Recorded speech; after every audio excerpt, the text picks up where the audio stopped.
What happens when a sitting member of Congress, someone running for governor, loses her cool at an airport? This week, South Carolina Representative Nancy Mace is at the center of a controversy that's turning heads nationwide. According to a police incident report, Mace allegedly berated and cursed at Charleston International Airport officers, calling them incompetent, after what she says was a serious failure to ensure her safety. But was this a case of genuine concern for security, or a powerful politician lashing out when things didn't go her way? The reports say Mace arrived at the airport early Thursday morning, expecting an escort from the Charleston County Aviation Authority police. But things quickly went off the rails.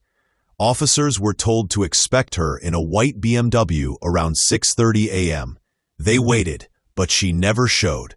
Instead, Mace arrived 20 minutes later in a dark gray sedan, and that small miscommunication would soon ignite a very public confrontation.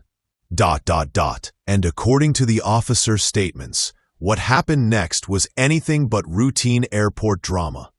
When the officers finally caught up to Nancy Mace, they say she was already furious. According to the police report, Mace began loudly cursing at them, calling the department fucking incompetent, and saying, "This is no way to treat a fucking U.S. representative." One officer even recalled her comparing herself to Senator Tim Scott, saying they would never treat Tim Scott like this. Imagine being an airport cop at 7 a.m., just trying to do your job, and suddenly you've got a congresswoman shouting at you in front of TSA agents and airline staff. That's exactly the kind of morning this report describes. But let's take a step back. Why was Mace so upset? Her team insists this wasn't about ego, it was about safety. They've repeatedly said she's faced serious threats, even mentioning the assassination of Charlie Kirk as context for their heightened concern. According to her staff, any delay or confusion in her security detail feels dangerous, not just inconvenient. Still, the officers on scene saw things very differently. According to the report, the officers said that if anyone else at the airport had acted and spoken the way Nancy Mace did, they would have been dispatched and addressed immediately. In other words, she might have been detained, or at least questioned, for her behavior. But because she's a member of Congress, the officers held back. They followed protocol and continued escorting her toward her flight. One of them wrote that she kept cursing, even while on the phone, as they walked her to the gate. Now, this raises a tough question. When does frustration cross the line into abuse of power? Mace told the New York Times she was only angry because her safety wasn't taken seriously. She said, quote, "We all get frustrated when it's not taken seriously." That might sound understandable on its own. If you faced real threats, you'd want protection too. But witnesses at the airport described her tone as hostile and disrespectful. TSA staff and an airline employee reportedly said they were shocked and upset by what they saw. Security footage reviewed by CNN adds another layer to the story. It shows Nancy Mace arriving at 6:50 a.m. in a dark gray sedan, alone, and walking into the terminal. For nearly 7 minutes, she can be seen speaking with airport employees near the TSA known crew member entrance. During that time, the officers who were supposed to meet her were still waiting outside, scanning for a white BMW that never came. When they finally got word that she was inside, they reached her in under a minute. But by then, according to their report, she was already livid. The video doesn't capture audio, but it does show her gesturing animatedly and speaking with raised energy before the officers arrive. To her team, that moment proves her frustration was justified.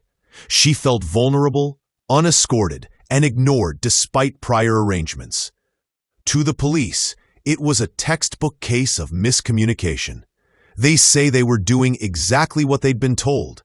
Wait for a white BMW at the curb. not a gray sedan at a different entrance. One small detail, color, timing, and location, sparked this entire confrontation. Once the officers escorted Nancy Mace to her gate, the tension didn't disappear. According to their statements, she kept cursing as she walked, at one point allegedly speaking into her phone while calling the officers incompetent, loud enough for bystanders to hear. When she finally boarded her flight, one officer said several TSA agents and an airline employee approached him afterward, visibly upset by her behavior. They reportedly said they had never seen a public official act that way in the terminal. But Mace's office pushed back hard. Her director of operations, Cameron Morabito, told the New York Times that simply arriving at an airport now makes headlines if you're leading the race for governor. He argued that the media was politicizing a genuine security issue, and that the threats against her had intensified after the recent assassination of conservative figure Charlie Kirk. He said, "We are forced to take the Congresswoman's safety extremely seriously." From his point of view, this wasn't a meltdown, it was a reaction born from fear, not arrogance. Still, not everyone is convinced by that explanation. Critics say this isn't the first time Nancy Mace has leaned on her public image to deflect controversy. Over the past few years, she's developed a reputation as a fiery and unpredictable figure in Washington. Someone who can switch from bipartisan diplomacy to Trump-style populism overnight. Supporters call it authenticity. Opponents call it opportunism. And now, this airport incident seems to fit right into that larger pattern. For many Americans watching this story unfold, it's less about one angry outburst and more about accountability.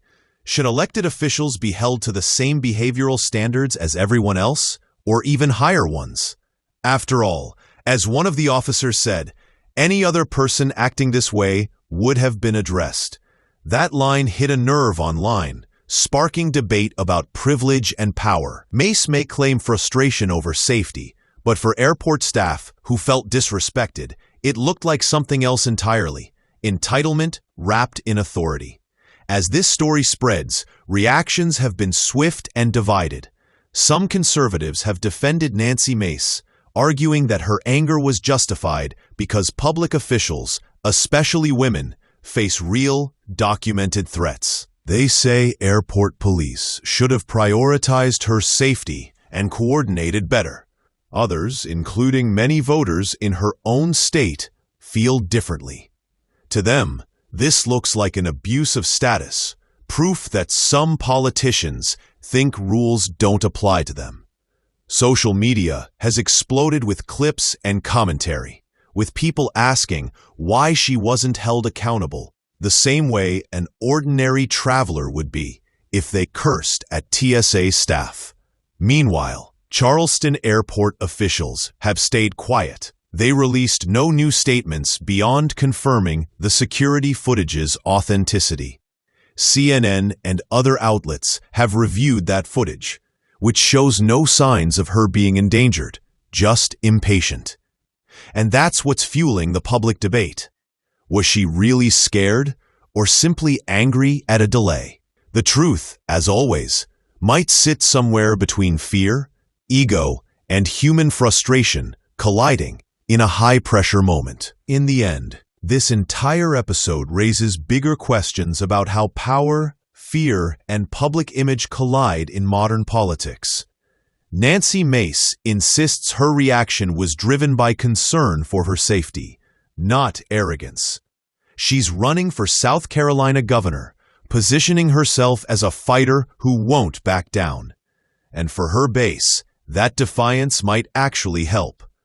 But for others, this incident paints a troubling picture of entitlement and temper, traits that don't sit well with voters tired of political drama. Airport police did their job by following procedure, and the footage shows they responded quickly once they knew where she was. But the damage to reputations, to trust, and to public perception may already be done. It's one thing to be passionate about safety. It's another to berate public servants doing their jobs. In a time when Americans are craving civility and leadership, this moment stands as a reminder. How our leaders behave when things go wrong says more than any campaign speech ever could.